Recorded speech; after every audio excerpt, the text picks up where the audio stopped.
अपने भक्तों की परेशानी दूर करने के लिए एक आवाज से बारिश रोकना, दीपावली में गरीब भक्तों के घर रोशन करने के लिए पानी से दिए जलाना, कुएं में गिरी लड़की को डूबने से बचाने के लिए उसे हवा में उठाकर बाहर लाना, नंगे हाथ आगों में खाना पकाना और अपनी भभूत से भक्तों के दुख दर्द और बीमारियों को ठीक कर देना संभव है क्या? शिरडी के साईं बाबा ने अपने जीवन में ऐसे कई चमत्कार किए हैं। वे कहते थे सबका मालिक एक, और यही उनकी सबसे बड़ी पहचान बन गई। जहां उन्होंने लोगों को धर्म से नहीं इंसानियत से जोड़ने की कोशिश की। उनके दरबार में कोई हिंदू बनकर नहीं आता था, कोई मुस्लिम बनकर नहीं जाता था। वहाँ सिर्फ एक ही पहचान होती थी, भक्त और संत के बीच का रिश्ता। और यही वजह है कि आज भी हर साल करोड़ों लोग उनकी समाधि पर माथा टेकने पहुँचते हैं। लेकिन हैरानी की बात यह है कि इतनी बड़ी आस्था के बावजूद उनके धर्म को लेकर आज तक सवाल उठते हैं। कोई उन्हें हिंदू मानता है तो कोई मुस्लिम, और कोई उन्हें संत कहता है तो कोई फकीर। सवाल सिर्फ उनके चमत्कारों का नहीं, सवाल उनकी पहचान का भी है। एक ऐसे संत जो मस्जिद में रहे लेकिन वहाँ पूजा भी हुई। उन्होंने राम का नाम भी लिया और अल्लाह का भी। कभी खुद को किसी एक धर्म से बांधने की कोशिश नहीं की, बल्कि लोगों को एक करने की कोशिश की। तो आखिर साईं बाबा थे कौन? कहां से आए थे? क्या वो हिंदू थे या मुस्लिम? और कैसे एक छोटे से गांव शिरडी से निकलकर पूरी दुनिया की आस्था का केंद्र बन गए? आज के इस वीडियो में हम जानेंगे साईं बाबा की पूरी कहानी और देखेंगे उनकी कुछ दुर्लभ तस्वीरें। आज शिरडी को साईं बाबा का घर कहा जाता है। हर दिन हजारों लोग वहां पहुंचते हैं, माथा टेकते हैं, अपनी मनोकामनाएं मांगते हैं। लेकिन क्या आप जानते हैं, साईं बाबा शिरडी से थे ही नहीं, बल्कि उनका जन्म कहीं और हुआ था। फिर वो शिरडी पहुंचे कैसे और उन्हें साईं नाम कैसे मिला? तो कई पुराने दस्तावेजों और इतिहासकारों की माने तो साल 1854 के आसपास पहली बार साईं बाबा शिरडी में दिखाई दिए। उस समय उनकी उम्र केवल 16 साल बताई जाती। शुरुआत में शिरडी के लोग ने उन पर ज्यादा ध्यान नहीं दिया, लेकिन जब कई दिनों तक वो नीम के वृक्ष के नीचे गहरी साधना में लीन रहे और भूख प्यास सर्दी गर्मी किसी चीज का उन पर असर नहीं हुआ, तब लोगों का ध्यान उनकी ओर जाने लगा। गांव वाले हैरान थे कि इतनी कम उम्र में एक लड़का इस तरह का तपस्वी जीवन कैसे जी सकता है। धीरे धीरे शिरडी के लोगों के मन में उनके बारे में जानने की जिज्ञासा बढ़ने लगी। कुछ लोग उनके पास गए, उनसे बात करने की कोशिश की, और जब भी उन्होंने कुछ कहा तो उनकी बातों में एक अजीब सी गहराई महसूस होती। धीरे धीरे वो गांव के बीच घुलने मिलने लगे और उनकी मौजूदगी लोगों को सुकून देने लगी। शिरडी के लोग उनके वहां होने से खुश रहने लगे। लेकिन 3 साल बाद एक दिन अचानक वो बिना कुछ कहे शिरडी को छोड़कर चले गए। गांव के लोग परेशान थे कि वो कहाँ गए और वो कौन थे और क्यों आए थे। लेकिन फिर 1 साल बाद सन 1858 में जब शिरडी में एक शादी का जुलूस आया, उसी के साथ वो एक बार फिर वापस लौटे। इस बार जब वो गांव में दाखिल हुए तो खंडोबा मंदिर के पुजारी महला सपाती ने उन्हें देखते ही कहा, आओ साईं, और बस उसी पल से उन्हें साईं नाम मिल गया। इसके बाद धीरे धीरे शिरडी के लोग उन्हें साईं बाबा कहने लगे। जब साईं बाबा शिरडी में रहने लगे तो उनकी जीवन जीने का तरीका भी लोगों के लिए रहस्य से कम नहीं था। कम उम्र और सादगी से भरे जीवन को देखकर कई लोगों ने उन्हें शुरुआत में पागल समझा, लेकिन जब लोगों को उनके ज्ञान और समझ का एहसास हुआ तो वही लोग उनके भक्त बनते चले गए। कुछ ही समय में शिरडी के लोगों के लिए साईं बाबा एक ऐसे संत बन गए जो कहीं दूर से आकर उनके जीवन की परेशानियों को दूर करने के लिए यहाँ पहुँचे थे। अब सवाल उठता है कि शिरडी में बसने के बाद साईं बाबा का जीवन कैसा था, और आखिर ऐसा क्या था जिसने धीरे धीरे लोगों को उनका भक्त बना दिया। साईं बाबा ने शिरडी में एक टूटी फूटी मस्जिद को अपना ठिकाना बनाया, जिसे बाद में लोग द्वारिका माई कहने लगे। यही वो जगह थी जहाँ वो दिन रात रहते थे और जहाँ एक धुनी हमेशा जलती रहती थी। उसी धुनी की राख, जिसे उड़ी कहा जाता था, वो अपने भक्तों को देते थे और लोगों का मानना था कि इससे उनके दुख दर्द और बीमारियां दूर हो जाती हैं। उनका जीवन बेहद सादा था, लेकिन उतना ही अनोखा भी। कहा जाता है कि साईं बाबा शिरडी के केवल 5 परिवारों से ही रोज दिन में 2 बार भिक्षा मांगते थे। भिक्षा के दौरान जो भी मिलता उसे वो एक सफेद कपड़े की झोली में इकट्ठा करते, फिर द्वारका माई लौटकर उस सारे खाने को मिट्टी के बर्तनों में रख लेते थे और कुछ समय के लिए उसे खुला छोड़ देते थे। हैरानी की बात ये थी कि उस भोजन पर सबसे पहले हक इंसानों का नहीं बल्कि जानवरों का होता था। चूहे, चिड़िया, कुत्ते या बिल्लियां बिना किसी डर के आकर उस भोजन को खा लेते थे और साईं बाबा चुपचाप उन्हें देखते रहते थे। जब जानवर अपना पेट भर लेते तब जो बचता वही साईं बाबा खाते थे। उनके लिए हर जीव बराबर था, चाहे वो इंसान हो या जानवर। ना कोई ऊंच नीच, ना कोई भेदभाव। उनके दरबार में सभी एक समान। और धीरे धीरे लोगों ने महसूस किया कि ये कोई साधारण फकीर नहीं है। उनकी बातों में सादगी थी, लेकिन असर बहुत गहरा था। वो अक्सर कहते थे, श्रद्धा और सबूरी, यानी विश्वास रखो और धैर्य रखो। अब धीरे धीरे साईं बाबा के आसपास चमत्कारों की कहानियां फैलने लगी।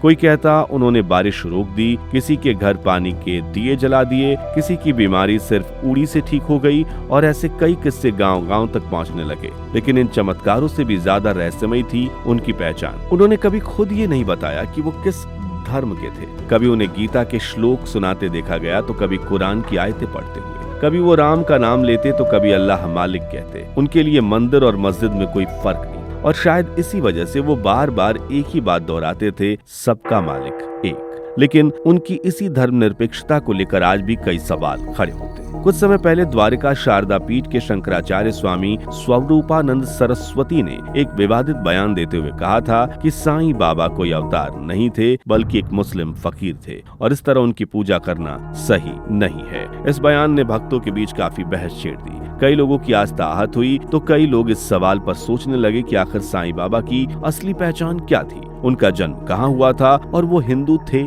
या मुस्लिम। अब इस सवाल का सही जवाब जानना तो मुश्किल है, लेकिन उनके जीवन के बारे में ऐसी कुछ किताबें मिलती हैं जो उनके जन्म और शुरुआती जीवन की झलक देने की कोशिश करती हैं। इनमें सबसे प्रमुख है श्री साईं सच्चरित्र, जिसे हेमांड पंत ने लिखा है, और दूसरी है लाइफ ऑफ साईं बाबा, जिसे बीवी नरसिम्हा ने लिखा है। इन ग्रंथों के अनुसार साईं बाबा ने अपने करीबी भक्त को बताया था कि उनका जन्म महाराष्ट्र के पाथरी में एक हिंदू ब्राह्मण परिवार में हुआ था, लेकिन बहुत कम उम्र में, लगभग 5 साल की उम्र में, उनके माता पिता ने उन्हें एक मुस्लिम फकीर को सौंप दिया। बाद में जब उस फकीर का देहांत हुआ, तो उनकी देखभाल एक हिंदू संत जैसे व्यक्तित्व गोपाल राव देशमुख ने की, जो भगवान वेंकटेश के भक्त थे। अब वापस हम उस सवाल पे आए कि साईं बाबा हिंदू थे या मुस्लिम। तो अब हमारे सामने जितने भी फैक्ट्स आए, उन्हें हम सिक्के के 2 पहलुओं की तरह देखेंगे और परखेंगे। सबसे पहले हम इन किताबों की बातों को सच माने तो साईं बाबा उस हिसाब से तो हिंदू हैं, क्योंकि उनका जन्म हिंदू परिवार में हुआ था। फिर भले ही उनकी परवरिश हिंदू और मुस्लिम दोनों धर्मों में हुई, शायद इसी संतुलन की वजह से उन्होंने जिस मस्जिद में निवास किया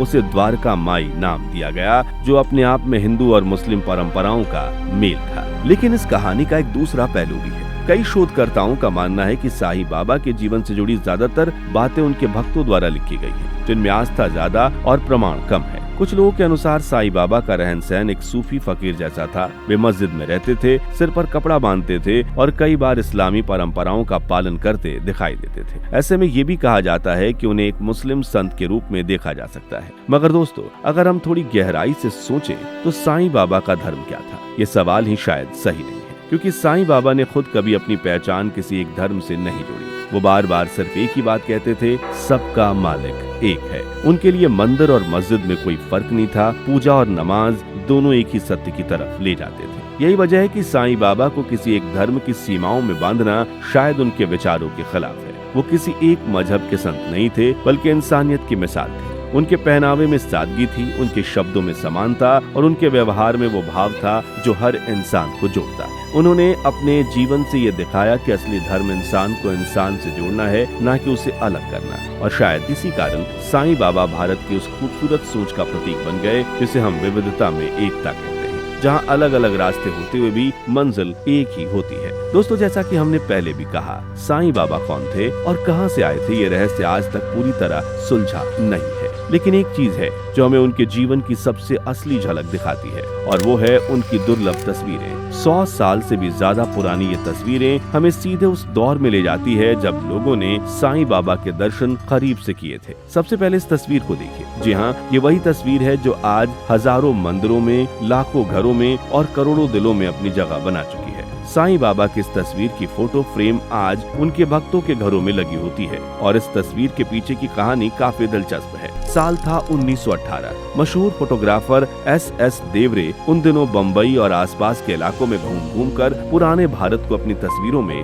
कैद कर रहे थे। इसी दौरान जब वो अपने कैमरे का लेंस ठीक कर रहे थे, उनकी नजर सामने बैठे एक फकीर पर पड़ी, और उस एक नजर में ही कुछ ऐसा था जिसने उन्हें रुकने पर मजबूर कर दिया। पैर पर पैर चढ़ाए बेहद सादे कपड़ों में बैठे वो फकीर कोई आम इंसान नहीं था। उनकी आंखों में एक अजीब सी शांति थी, एक गहराई थी जो सीधे दिल तक उतर जाती थी। उस समय भी लोग दूर दूर से सिर्फ उनके दर्शन के लिए आते थे और उन्हें जीते जी भगवान का दर्जा दे चुके थे। तभी देवरे ने बिना वक्त गवाए कैमरा उठाया और उस पल को कैद कर लिया। अब इन तस्वीरों को ध्यान से देखिए। इस तस्वीर में साईं बाबा भिक्षा मांगते नजर आते हैं। हाथ में झोली लिए वो घर घर जाते थे और जो भी मिलता वो उसे सादगी से स्वीकार करते थे। आगे बढ़ते हैं तो एक तस्वीर में वो धुनी के पास बैठे दिखाई देते हैं जहाँ अग्नि लगातार जलती रहती थी और वो घंटों ध्यान में लीन रहते थे। एक और तस्वीर में साईं बाबा अपने भक्तों के साथ बैठे हैं जहाँ साफ नजर आता है कि उस समय तक लोग उन्हें एक संत के रूप में मानने लगे थे। फिर एक तस्वीर में वो दीवार के सहारे खड़े हैं और उनके आसपास उनके करीबी भक्त मौजूद हैं जो हर समय उनके साथ रहते थे। लेकिन सबसे खास वो तस्वीर है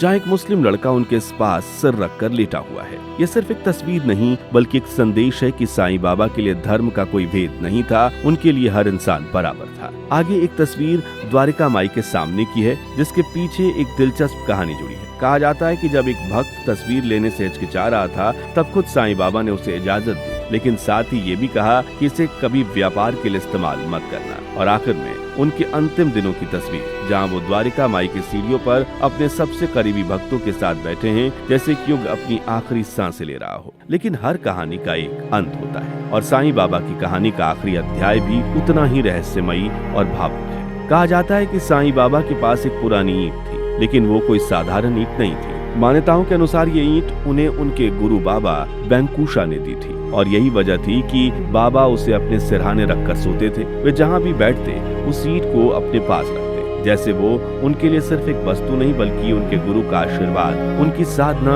और उनकी आंतरिक शक्ति का प्रतीक हो। लेकिन एक दिन जब एक छोटा लड़का द्वारिका माई की सफाई कर रहा था तभी गलती से वो ईंट उसके हाथ से छूटकर नीचे गिर गई और 2 टुकड़ों में टूट गई। उस पल जो हुआ वो शायद किसी ने कभी पहले नहीं सोचा था। साईं बाबा जो हमेशा शांत और स्थिर रखते थे, उनके चेहरे पर गहरा दुख साफ दिखाई दे रहा था। उन्होंने धीरे से कहा, ये ईंट मेरी जीवन संगनी थी, अब ये टूट गई तो समझ लो मेरा समय भी पूरा हो गया। उस दिन के बाद जैसे सब कुछ बदल गया। बाबा का स्वास्थ्य धीरे धीरे गिरने लगा और फिर आया 15 अक्टूबर 1918 का दिन जब साईं बाबा ने अपने भक्तों के बीच उसी शिरडी में अपने शरीर को त्याग दिया। उनके शरीर को बूटीवाड़ा में दफनाया गया जिसे आज हम समाधि मंदिर के नाम से जानते हैं। खैर, आपके हिसाब से साईं बाबा हिंदू थे या मुस्लिम, कमेंट सेक्शन में जरूर बताएं। और अगर साईं बाबा के जीवन से जुड़ी ये वीडियो अच्छी लगी हो तो इसे लाइक और शेयर करके 11,000 लाइक्स जरूर करवा दीजिए। साथ ही चैनल को सब्सक्राइब करके पास वाली घंटी बजाना